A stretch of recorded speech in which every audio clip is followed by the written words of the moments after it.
Good morning. All India radio और राजसभा के analysis में आप सबों का स्वागत है। अगर ऑल इंडिया रेडियो के अंदर न्यूज़ की बात करें तो दो न्यूज़ हैं हमारे पास, इंपॉर्टेंट है, डिस्कस करेंगे। नेक्स्ट सैटरडे को साइंस मॉनिटर आया था, डिस्कस करेंगे। नेक्स्ट एक नया प्रोग्राम आया है, उसमें बड़ा अच्छा डिस्क्रिप्शन, जैसे आपको द बिग पिक्चर के राज्यसभा के ऊपर एक सिक्योरिटी स्कैन आता है, उसी तरह से हिंदी में आया है। तो उस आर्टिकल को मैं समझता हूँ कि मुझे ऐड ऑन करना चाहिए और अच्छे अच्छे पॉइंट्स हैं। तो एलिमनी के बारे में डिस्कस किया गया है, डिस्कस करेंगे। तो चलिए डिस्कशन स्टार्ट करते हैं। पहली न्यूज़ जो है हमारे पास, हॉर्नबिल। आपको याद होगा, अगर आप करंट में होंगे कंटिन्यूटी में, तो नागालैंड में जो है हॉर्नबिल महोत्सव 2020 वर्चुअल माध्यम से अपनाया जा रहा है। नागालैंड में क्या, तो हॉर्नबिल महोत्सव। आंख बंद करो और अपने दिमाग में 2 बार 3 बार 4 बार 10 बार 15 बार एकदम रट्टा मार जाओ। क्योंकि रट्टा मारना, मैं ये नहीं कह रहा हूँ रट्टा मारना, तो कहने का मतलब बस आ गया। तो हॉर्नबिल कहाँ का फेस्टिवल है, तो नागालैंड का। चलते हैं नेक्स्ट आर्टिकल पे। नेक्स्ट आर्टिकल की बात करें तो साइंस टेक का इम्पोर्टेंट क्वेश्चन बनता है। Work horse rocket PSLV C49 से, PSLV polar satellite launch vehicle C49, 50 से नीचे 49, एकदम दिमाग में कोडिंग करके। Earth observation satellite EOS-01 and placed intent in orbit yesterday में चला गया है। और इसके साथ एक और बात है कि 9 फॉरेन सैटेलाइट भी भेजा गया, इंडिया ने अर्न भी किया। तो आप लेटेस्ट एग्जांपल में आंसर में इसको लिख सकते हो। हालांकि 103-4 का जो सैटेलाइट था वो तो पुराना हो गया, तो अभी 9 किसके द्वारा, PSLV C49। तो इसको आपको ध्यान रखना है।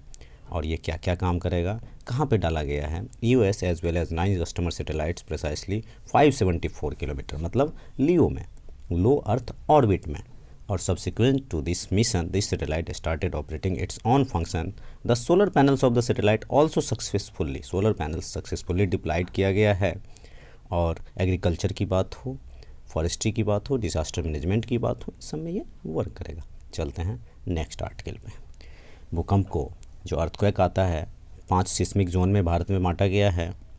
बहुत बड़ी रिसर्च हुई है, एकदम आप मान लो इस बात को कि UPSC ज्योग्राफी से मेंस में भी बना सकती है, प्रीलिम्स के अंदर ही बना सकती है।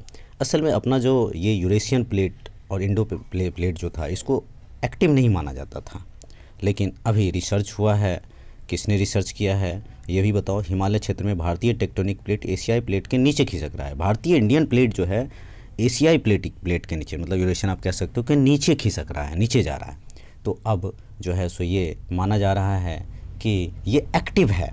किसने, वाडा इंस्टीट्यूट ऑफ हिमालय जियोलॉजी ने इस बात को कहा है। देखो 3 प्रकार की चीज़ें होती हैं, HP, MST। एक सेकंड रुको। क्षेत्र, भूकंप, आकृति, पहाड़ों, ऊंचाई घटने की दर के कारण जो हुआ है।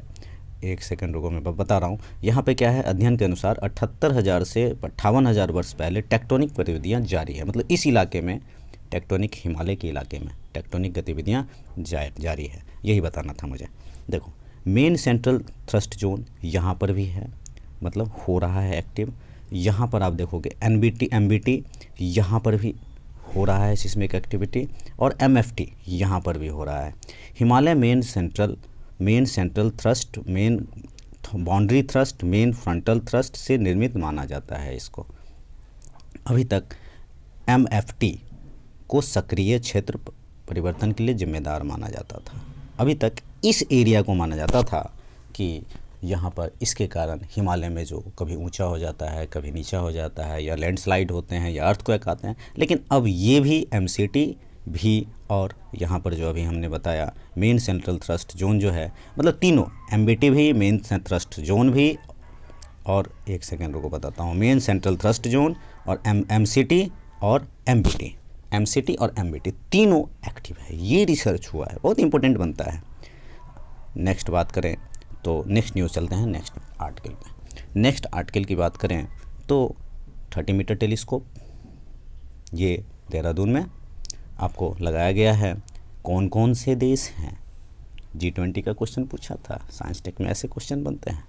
कनाडा यहाँ पर है, और इंडिया है। एक सेकंड, कनाडा है, इंडिया है, 5 देश है एक्चुअल में, 5 देश है। कौन कौन से हैं ये यहाँ लिख आया नहीं है क्या, 5 कंट्री है। आप इसको सर्च मारना, या मैं कल याद करके आपको बता दूंगा कौन कौन सी कंट्री हैं। 5 कंट्री है जिसमें कि इंडिया भी है। 30 मीटर टेलीस्कोप, और इसमें सबसे इम्पोर्टेंट क्या है, इस बार जो फिजिक्स के लिए नोबेल पुरस्कार मिला है एंड्रयू ग्योस को, इन्होंने भी इसमें बहुत अच्छा योगदान दिया था और इंडियन साइंटिस्ट मिल करके काम किए थे। TMT परियोजना में भारत सरकार का बिग साइंस एंड टेक्नोलॉजी का साझेदार है। इस तरह का आप फिगर देख सकते हो। इस तरह का कौन कौन सी कंट्री है मेरे दिमाग से निकल गया है, मैं कल ज़रूर बता दूंगा, या आप लोग सर्च मारना। चलते हैं नेक्स्ट पॉइंट पे। नेक्स्ट पॉइंट की बात करें तो 2011 में स्वच्छ गंगा मिशन की शुरुआत की गई। 2011 में स्वच्छ गंगा मिशन की शुरुआत की गई थी और ये मिनिस्ट्री ऑफ जल शक्ति के अंदर अब आता है। Department of science and technology और साइंस एंड टेक्नोलॉजी जो है सो इसके अंदर जो है सो कार्यरत है। चलते हैं नेक्स्ट आर्टिकल। वैभव, वैश्विक भारतीय वैज्ञानिक समिट, ये वर्चुअल समिट है जिसमें कि पूरे वर्ल्ड के साइंटिस्ट जो है सो आए हैं और बैठ करके विमर्श किए हैं। मतलब आत्मनिर्भर अभियान की ओर बढ़ाने का एक, आप वैभव को लिख सकते हो, एक जो साइंस को आगे बढ़ाने की बात कही गई है इसके अंदर। चलते हैं नेक्स्ट आर्टिकल पे। गुजारा भत्ता, एलिमनी, यहाँ पे क्या है कि पहले क्या, जैसे कि अब नॉर्मल बताऊँ, डोमेस्टिक वायलेंस एक्ट है, अच्छी तरह से जानते हो, 2005 का, आपको पता है सेक्शन 125 के अंदर भी होता है। तो 2-3 केसेज हैं जिसके अंदर जो है सो 4 केसेज है एक्चुअल में। 4 केसेस के अंदर क्या होता है कि केस होता है कि आप हस्बैंड वाइफ पे करता है, वाइफ हस्बैंड पे करता है, इस तरह की चीज़ें होती है।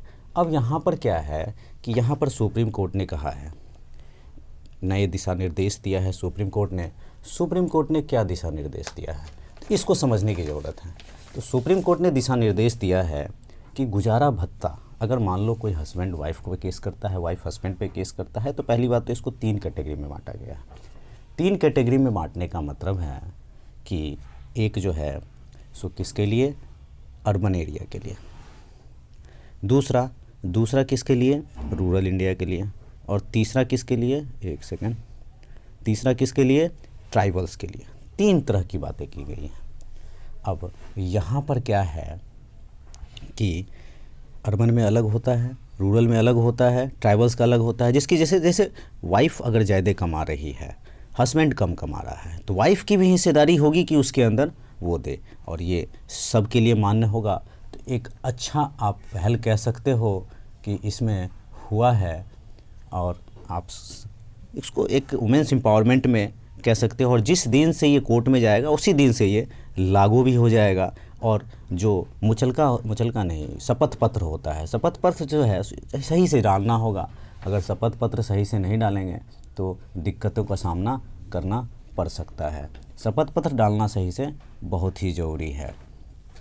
तो ये सारी बातें इसके अंदर, गुजारा भत्ता मानता अगर नहीं दिया जाएगा और सही बातें नहीं बताएंगे। होता क्या था, जैसे डोमेस्टिक वायलेंस एक्ट के अंदर भी वो भत्ता ले लेते थे, या फिर सेक्शन 125 के अंदर कुछ होता था उसका भी भत्ता ले लेते थे।